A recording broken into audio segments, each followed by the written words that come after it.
ख़बर शामिल कयूं था गदाब खां रिपोर्टर सरवर मेमण जी रिपोर्ट मुताबिक़ मलीर जे क़ौमी तक NA 237 ते थींदड़ ज़मनी इलेक्शन में पाकिस्तान मुस्लिम लीग नून जे उम्मीदवार कादर बख्श कलमती पीपुल्स पार्टी जे उम्मीदवार अब्दुल हकीम बलोच जे हक़ में दस्तबरदार थी वियो।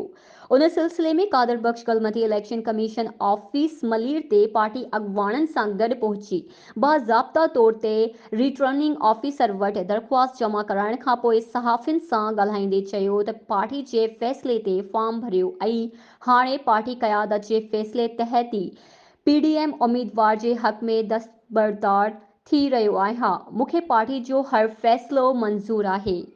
ॿी तरफ़ पीपुल्स पार्टी उम्मीदवार अब्दुल हकीम बलोच जे हथ खणण वारे फ़ैसिले खे दुरुस्त करार ॾींदे ख़ुशी जो इज़हार कयो वियो। हुन पाकिस्तान तहरीक इंसाफ़ जे उम्मीदवार इमरान खान जी टिकट बाज़ाब्ता तौर ते पार्टी उम्मीदवार तौर इलेक्शन कमीशन ऑफिस मलीर में जमा कराई वई आहे।